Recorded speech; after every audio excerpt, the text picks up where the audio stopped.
Hello, and welcome to Movie of the Year, the only podcast on the internet that has the science and screaming to determine what is the single greatest movie of any given year. The year in question is 1984.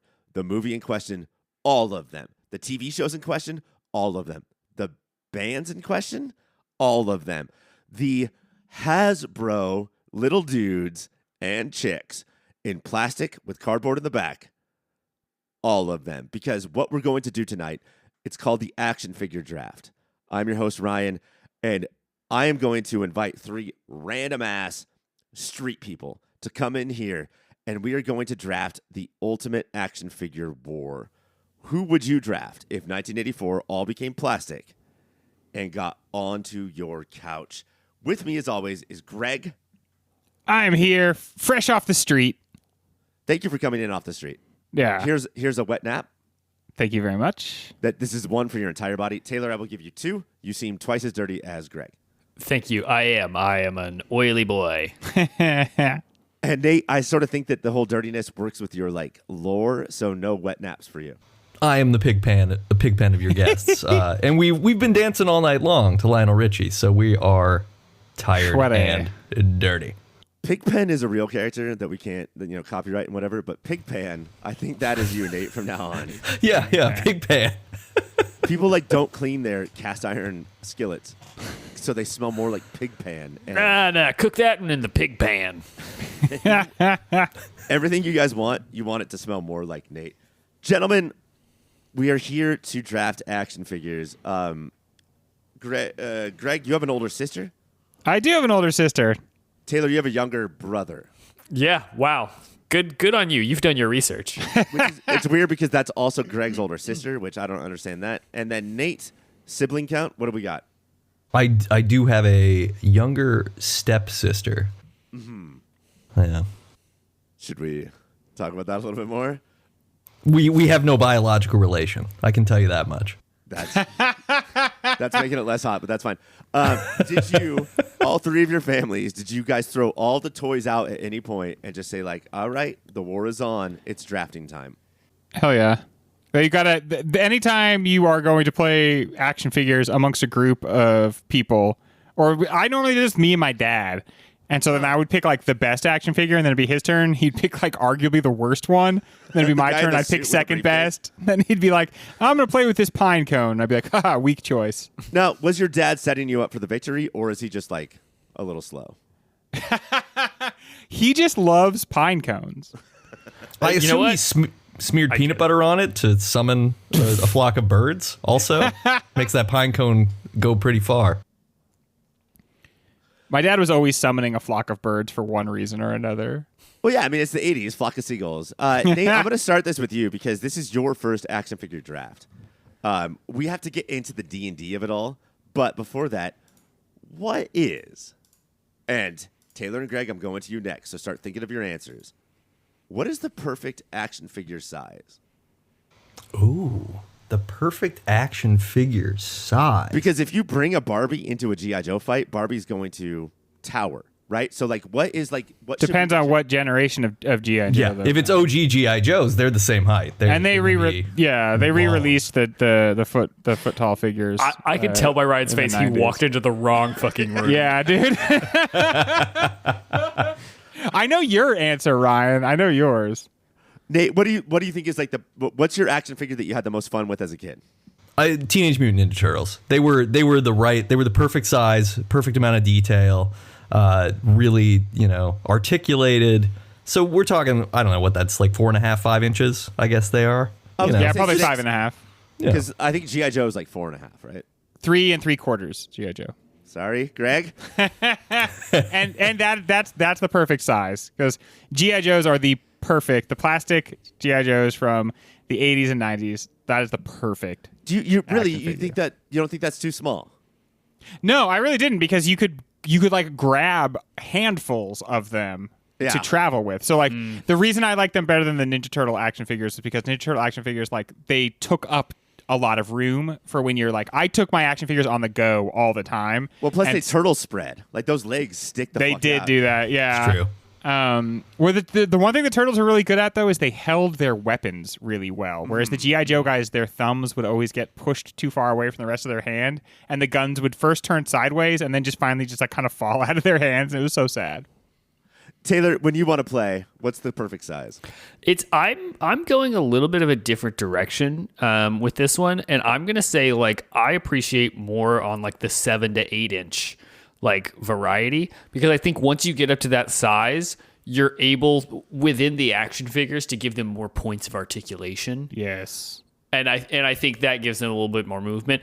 Like to Greg's point with the, if I'm grabbing handfuls and I'm just, if I want to just, throw guys at each other, then, whatever. But like if I'm trying to make poses and I'm trying to make a scene, if I'm trying to make it cinematic, if I've got like a camera ready, I want a little bit bigger so we get a little bit more of the detail, a little bit more of the action in there. And I'm not saying that like we're all directing stop motion animation when we're children. I'm just saying that like let's say Duke from my G.I. Joe, I want him to be able to throw a punch, but also when it's time to reflect, look out the window and put a little fist below his chin, Taylor, what is the 7 or 8 inch that you're talking about? Like, what is the classic version of that?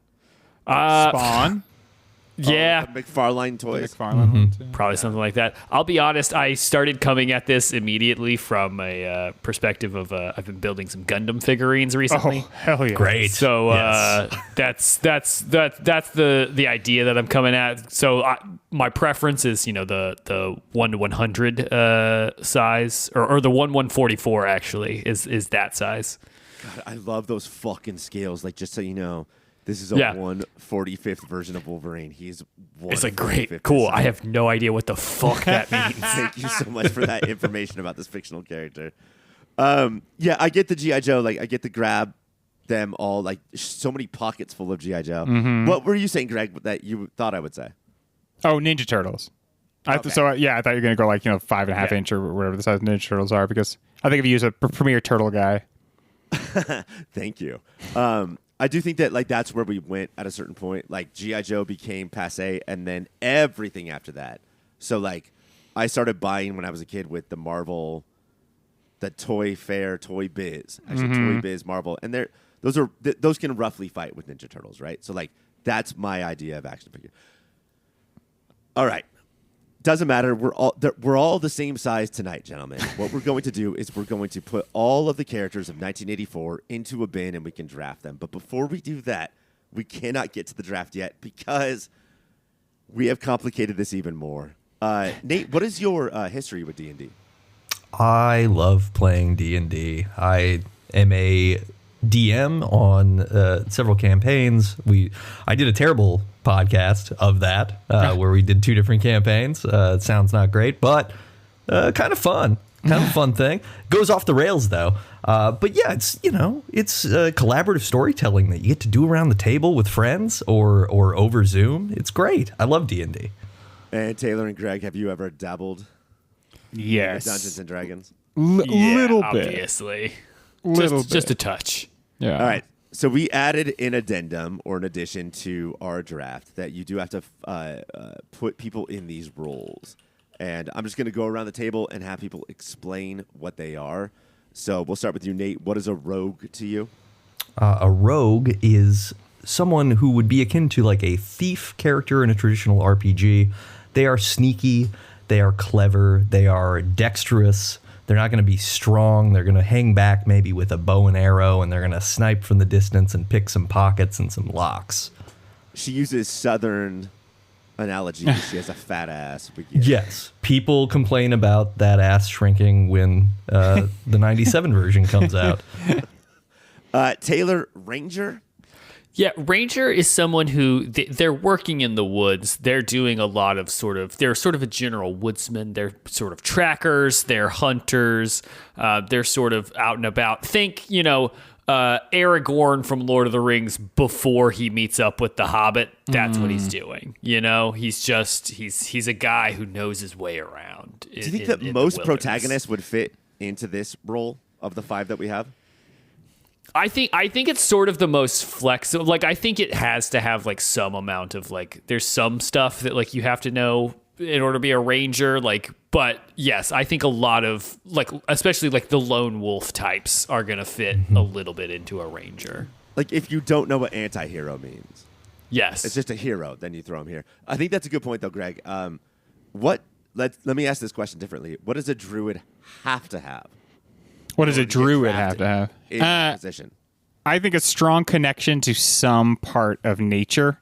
And I think you like the ranger lives in nature and lives off the land. The druid becomes one with nature and communes with animals and with plants and sort of like can maybe even transform into an animal, really becomes like part of nature itself. And then probably because of that, there's a distance there between them and their own humanity in a way. See, Druid's hard for me in this draft because I think Poison Ivy, Swamp Thing, Captain Planet, but it's hard to like branch out, no pun intended, from there. You know, like I'm not. And sure I think, honestly, I think 1984, like this is a time of the city. the movies, the TV shows are generally set in cities and are about urban landscapes. And there is the urban druid, you know, like living with what nature is available, but that's just rarer. And so, yeah, I think that this is the tallest order, I think, is druid in this draft. Well, let me ask you this just to set the scene about the upcoming draft. If this was 1975 and I drafted Al Pacino from Dog Day Afternoon as a druid of the city and he is of the place he's in, does that count?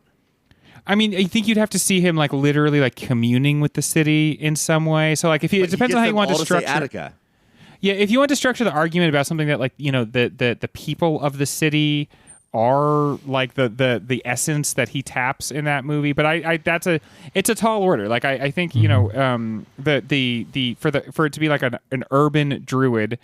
I think you have to make an argument about like, you know, mushrooms and sewers or something like that, you know, talking to, or like the Rat King, you know, something like that.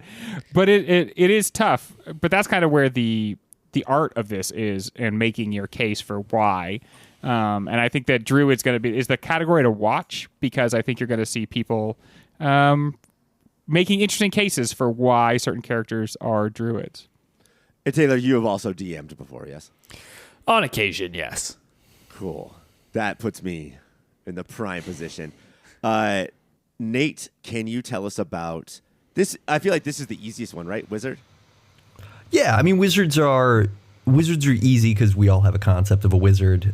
In D&D, the difference is there are different magic users in D&D. Wizards are magic users who learned it by reading it in books. They went to school for a long time. They've read everything they can get their hands on, and now they have some academic grasp of how to use magic, as opposed to a sorcerer would be like naturally sort of born into it. It would be a family line, or you know your. There are other classes where you have, I can't remember the name of what's the class where you have like a god deity that you're getting your magic power for. Yeah, warlocks, yeah. And same thing with like kind of paladin or even cleric. Yeah. Yeah. Religious kind of magic users. So wizard's like a magic nerd specifically. Yeah. Is Merlin a magician? Or I'm sorry, a wizard? Merlin Yes. is classically like, see, that's a problem when you start talking about. We think we know what a wizard is, but then when you start getting into D&D, it becomes more specific. But I would say it's ridiculous not to call Merlin a wizard. But I think that in a lot of stories, Merlin doesn't function that much like a D&D wizard does. Actually, he's extremely druidical. But it's ridiculous to make the statement, "No, Merlin is not a wizard." Yeah. Then you have to fight and defend that. And you know, like Merlin is like a being of pure magic, and that's not exactly what wizards are either. But that I mean, he clearly is a wizard. Is it crazy post trade deadline that Kyle Kuzma is still a wizard? Honestly, yes. I thought that there might be a return trip to the Lakers, but I think it was hard to match up value between those two clubs. Taylor, you have the hardest position here, dude. I know we talked about Druid, and that's rough, but like, to define cleric for all of us. Easy. And not make it seem like everything else we just talked about, please. Yeah, no. So a cleric is someone who they've got some sort of religious order. They are a leader of a faith of some manner. They're probably out. They're either trying to gather worshipers to their deity, or they're sort of more on a mission from their deity to destroy undead things that are sinful, things that are that go against whatever their religion or their order is. Hold on, whatever a that may be. religious person fighting against people who don't believe in their religion, like they just hate that. Yeah. That's It's a crazy to me. fantasy game, Ryan. Okay, so let me ask you this: let's say the movie Barfly came out this year, and Mickey Rourke, who goes to AA, is he a cleric because he is belonging to like a higher being? Like, does that count? Well, I think he's not if bringing people in, but if he's selected a higher power and then he operates within that, then I think yes. I think there's an argument to be made. He could be a cleric depending on his works. Clerics, I think, are also healers traditionally, so there's something Yes. what I read on the internet is that all cleric people, like people who want to be clerics, are always pissed because they find them interesting. And yet when anybody talks to them, they're like, oh, so you're going to heal us. Cool. Like, Yeah. no, I have these other things to do. And they're like, no. You heal us and you shut the fuck up. Barfly, Mickey Rourke, that's not a good pick because to go towards drama movies is going to be bad. We're in a fight right now, right? It's a 4-way fight to see who is the best team. And Mickey Rourke from Barfly is not going to be great. When we come back, Nate is going to draft the first pick. All right, so just so we're clear, Nate, the whole board is clear. Nate can pick any of the 5 positions, anything from 1984. He has to defend why it's 84 and why it is that position. Nate, who do you think is the number 1 overall pick? I got to go for my Druid pick now because I think it's the hardest spot to fill. I'm going to go for a character who lives between worlds in that she both walks on land and swims in the sea. She has aspects of a fish and and she also has aspects of a human. We're talking about Daryl Hannah's character Madison from Splash. The Bigger Mermaid. The biggest mermaid you've ever seen, baby. A She fills strong, that tub out. a strong early choice, it must be said. Probably the number 1 pick for Druid. You'd have to imagine that living in between worlds and like being an actual part of like the nature of the sea, because you don't just a mermaid doesn't just like live in a city in the sea. They live in like a kind of like a blended nature community. And offensively, is it just trying to speak English? Like I'm trying to remember this movie, but like when she talks, it hurts people, right? Is that her offensive move? Yeah. She's got siren-like powers. Mm-hmm. Yeah. She's a bit like Jim Carrey in Dumb and Dumber, And she's enticing. screaming until a mob guy wants to die. I mean, she is Daryl Hannah. Yeah. Awesome. All right, great first pick. Drew it off the board. Taylor, where are we going? All right, I am going to pull my Ranger first because, Ryan, I think you maybe alluded to this a little bit. I think Ranger is potentially where a lot of things can fit, so I want to get my pick off the board, and I think it's going to be a big one. I'm taking someone who I think fits very well, actually, cleanly into this. I'm going to pick the Terminator from Terminator. Oh, shit. So you're taking the robot and not anybody else from that movie? I am taking the robot specifically because I think he fits nicely into the Ranger because, I mean, we talked about this, like he's maybe not in the woods as much, but his purpose is he's tracking, he's hunting, he's using everything at his disposal to find his target. And he's exceptionally he's out of his own time, which I think is very important for the Ranger element. Like he's removed from his natural location, and he is like actually venturing into another location. That's really what the Ranger does: leaves civilization and goes where he's not familiar. Yes. Also, I got to say that like a lot of people in this draft make the mistake of like we have to draft our captain first. But what Taylor has done is drafted his ultimate soldier. I'll get the captain later that will reprogram the Terminator, but I'm going to get my fucking number one right-hand man weapon first. Yes, I figured like if we're building weapons, I figured Terminator was gonna go soon, so that's another reason I was like, I got to get him off the board. I was kind of thinking Kyle Reese Taylor, so same movie, the human, but Terminator works just as well. But I love part of it too that like you have to be delivered naked into the past. Yes, and that's there's such something a so funny Ranger. idea. That's a very funny idea, but there's also something so Ranger about the first thing you have to do is you have to like actually get like clothing to wear. Then you have to like acquire weaponry, and that's like all the things the Rangers have to do because they are put into an environment that they are not familiar with. Yes, and they have to. I think going a little bit back to like the like urban druid conversation we had earlier, like this is like the urban version of like living off the land. It's like I've got to like rob a guy to get clothing and like right. It's not like find a You got to motorcycle. tame a steel horse right away. As Bon Jovi preached in the Bon Jovi Bible. And yeah, this is from T2, but like he knows what the 90s are so fucking hard that he sees a guy with like black leather, everything, and he's like, that's who I need to look like. That's me. All right. I'm going to go now. I'm going to do this just to be a douchebag. Maybe this is too early, but like I got to play spoiler because I don't think I'm going to win this. In Druid, I'm going to pick Paul Atreides. Ooh, damn! He can skate on good call. worms and control the sand and the earth, and his eyes are blue. And I just feel like that he is the Jesus of his time. That's not bad. And that takes again, man. I had a different person from that same property because now Dune itself is off the board, right? Ryan? Yeah. Yes. Oof. And that takes a couple of things off. That's But yeah, rough, I think Did I that not this pick is the right Dune person. No, No. I had a different class. I think you picked it perfect. I think you picked a Yes. very good person. This is a great druid. Yeah. I honestly like Very I good didn't choice. have this on my druid list, and I'm kicking myself now. from Like, Dune. I'll tell you why I'm upset, Ryan, is because from Dune I was going to pick as my cleric Reverend Mother Gaius Helen Mohayim, the truth sayer from Is she Dune. the one who's like, put your hand in the box? she's like, put your hand in this dusty old box. Is that not what she said? I think that's a direct quote.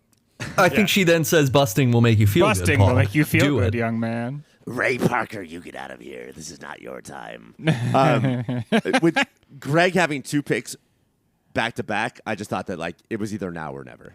Yeah, dude. No, that was good. Yeah, no, really good call. That not only a good pick, but an excellent draft strategy pick. Yeah, knowing and- Greg. And despite me clamoring to compliment Taylor on his drafting the weapon ahead of the captain, I just went ahead and like I got my captain. He could just ride on literally anything and be like, "You're on my team now." Well, that's the thing. Like the ability to summon a beast of the environment is a big part of being a druid, and so the idea that he can like summon a worm and then ride it, spoilers, is very, very good.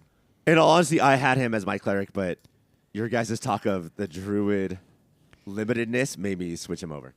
Yeah. Yeah. All right, Greg, you have 2 turns in a row. Let's do 2 of yours, and then we're going to go on a break.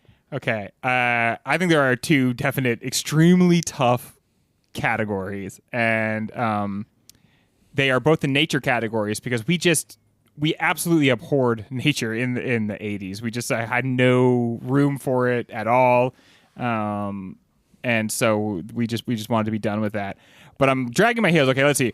For Druid, I'm gonna go with the Decepticon Soundwave. Shit. And Very nice. I am considering Soundwave a druid because the cool thing about Soundwave is he is like a boombox, and he has little robot helpers that are like little cassettes, but then they turn into animals. And so the whole idea, like Ranger might have one animal pet, but if you're being attacked by like a group of animals that something summons, that's a druid. Like a druid summons more than one animal, and he's got like Also- a hawk and a cat. I sort of think it's human nature. Let's say Soundwave is attacking humans. I think it's human nature to see one animal and fight it, but more than one animal and just be like, well, I lived a good one, and then just fucking give up. Also, Soundwave had the coolest fucking voice. I guess because he like was musically inclined. He like kind of sounded like his like voice was being processed even more than the rest of the Transformers.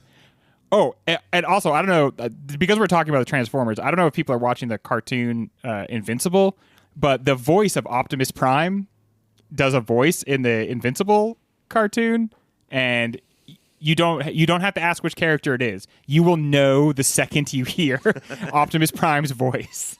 Greg, I have a question real quick because once we started planning for this draft, I knew that Optimus Prime, who I can no longer draft, was going to be on my board.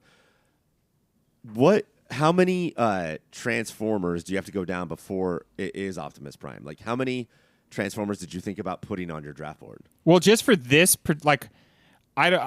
Optimus Prime, I love Optimus Prime. I mean, he's like probably my number one Transformer. But just for this particular group of people or, character types, I didn't feel like he fit. He would be a fighter, and he would be like the tactician fighter, the battle master. He's like the same thing as like Captain America. Like I lead the team, and like in the same way that a conductor plays a symphony, like a battle master plays the team, uses them all as like I had him as his Cleric weapon. because he prays to this all light, all master, all. Oh, I like that. But doesn't that include every Transformer then? Yeah, because they all seem to like. Yeah, they're. They all love the Allspark. They're fucking hooked on the all. Let's give it up for the Allspark. I had Bumblebee as an option for Rogue because Bumblebee is the one that's most often able to convince people that he's just a car, and then he usually slyly is able to like sneak attack stuff. Because they're like, nobody would pretend to be this car. And he's Yeah, like, nobody's gonna be a little Volkswagen Beetle. That's boring. And then it's like, haha, I'm a robot. All right, Greg, you want to do one more? Yes, I will do one more. And so I'm going to do my Ranger. And so for Ranger, you're going. I think a big part of it is you go into an unfamiliar environment. You live off the land. You probably have like a bow, maybe a small sword. You commune with the animals, and you probably have a few that help you out. And for all of this, I'm going to go with Atreyu. From the never-ending story. For better or worse, Atreyu interacts with a lot of animals. He's swashbuckling, and like he is forced. Like there's no society or civilization where he lives, and so he is forced to just sort of like move through the land and live off of it in a way that I think is very Ranger-like. I tried to get a never-ending story on my list. I tried to get Falcor, but it seemed like he was wizard, and I couldn't put that together. Because he's like a good luck dragon. Yeah, but like I feel like your wizard should be more powerful than a flying taxi cab. It's tough. A lot of the never-ending story you think would be a wealth of these fantasy tropes, but actually it is a completely unique set of fantasy creatures that you really like. There's the mountain guy, there's the guy that rides on the snail, there's the depression wolf. Like there's not a lot that you typically find in other fantasy things. All right, so Splash, Terminator, Dune, Transformers, and Neverending Story are off the table. When we come back, the rest of round two. All right. Greg is the only one with two, and it is starting to scare me. I do not want him to win, just in case we have to cut this episode off in half. So I'm going to go now, and I am going to pick my... I'm going to say wizard.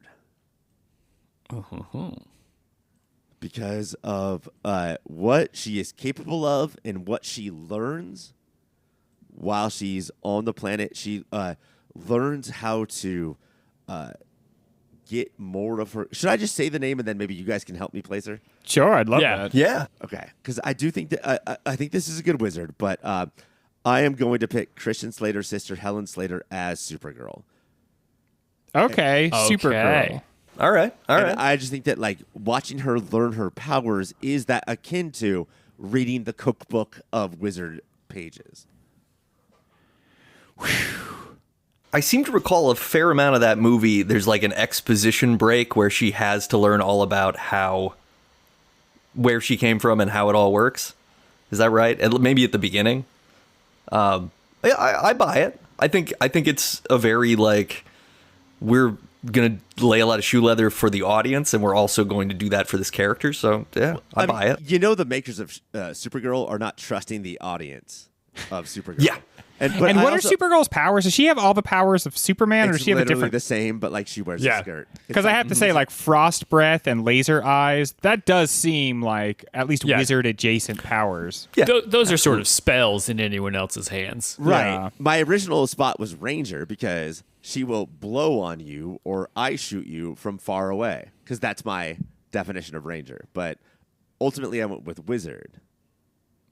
Yeah, I think she's a tough one to put into any of these categories, but I think Wizard, especially with the angle of like we watch her learn to wield those powers over the course of the movie, and so she like acquires the skills. I think it works. Wizard's a tough one as well. I mean, the action stars sometimes it's a little bit hard to figure out where to put them exactly. I mean, like the 80s are like all about the action stars. So like if you look at a Stallone or Schwarzenegger or whoever movie, like we don't have fighter, we don't have barbarian, so like it was confusing of where to put them, you know.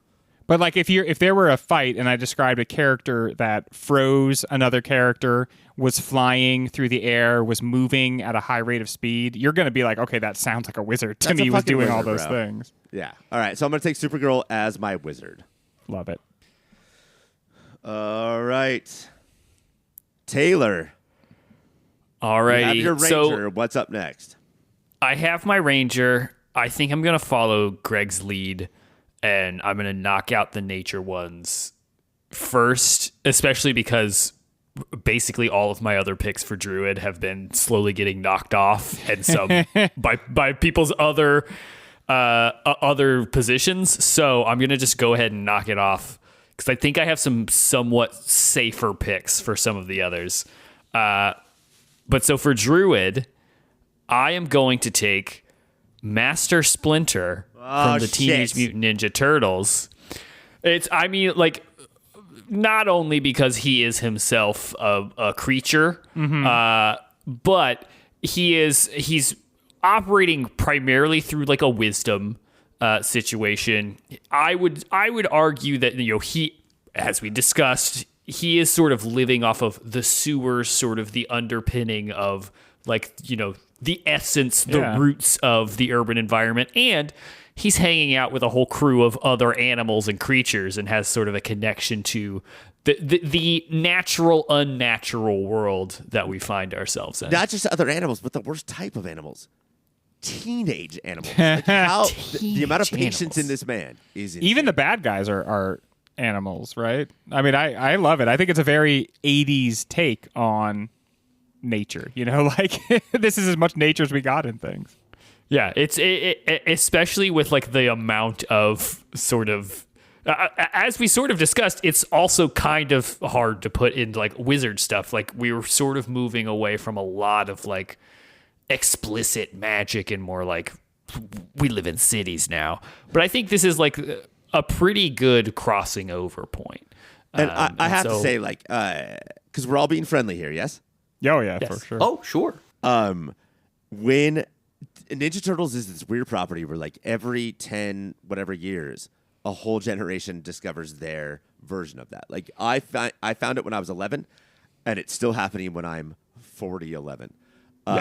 When I would talk to my students about who their favorite turtle was, they would say something, blah, blah, Italian Renaissance painter. And then they would say, but Ashley Splinter, like he is the shit. Like he is the core. The most recent movie, I mean, Jackie Chan absolutely steals the most recent animated Turtles movie. Such like a hair-pulling dad, like, these children. Good pick, Taylor. We are out of time. Nate, we only have time for one more pick. So what are you going to do? I am going to get my Cleric on the board. He's a doctor, not a magician. And he heals people. And he believes strongly in terrestrial travel. He believes in old things And so I believe he's very connected to a spiritual sort of reality in a technological world. So I'm going with Dr. Leonard McCoy from Star Trek III, The Search for Spock. Did he find Spock? They did. They found him. They did. The only character that died in the previous movie is back. He was immaculately reconceived on a planet. It's Jurassic Park syndrome. Remember that guy that died in the last one? He's the only one that's back. Guys, I'm so sorry that we do have to take a break for a week, but I do want to go over these teams real quick, and I want the three of us to, or the four of us, to talk about who we think is in the best position or the worst position. Nate, you have a mermaid and a space doctor. Mm-hmm. This is the worst team. Not for construction, but just for if they're actually going to go against each other. Just looking at some of the heavies coming up, there's a little bit of weakness here. I don't know. It depends. It depends on the arena, because if we're in the water, he might get a little bit of a boost with Madison there. Or That's true. If we're in a spaceship hospital that also has water. Taylor, you have something of a C-Lab or a Sequest DSV. Yeah. Wow. They already make shows about this. Taylor, you have the Terminator and Master Splinter. Yeah, it's a strong team. I feel like I'm starting well there. It's nice when your team can have a Terminator on it. Yeah. Greg, you have Soundwave and Atreyu from Neverending Story. Yes, I have a robot that is actually like 5 robots, but then my ranger is a human child who has a dragon. If we're bringing the dragon into it, I think you're sitting pretty good. So like it's like you drafted Kitty Pryde, and now you also have Lockheed. Is that what you're saying? Well, because he's a ranger, like I specifically like kind of thought of him as like utilizing his animal friends, and so I think that includes Falcor. Like Roger Rabbit could stick out his thumb, and Eddie the Cab is right there. Yeah, it feels that way. And my team is Paul Atreides and Supergirl. So yeah, I would say this is the strongest team. You have the Quizarak Haderach and like the second most powerful being to ever come to Earth. So that feels like a pretty. Now again, if the fight is set in water, Paul Atreides is not going to be able to use his friends the worms. But besides that, this is a strong team. Yeah. All right, so we'll all agree then. We'll just close out this outro. Nate has some work to do. I have less work to do. Taylor and Greg sitting pretty. Next week, we will finish this draft and complete our action figure battle. And please, everyone, for Nate, for Taylor, for Greg, I'm Ryan. Keep playing with those toys.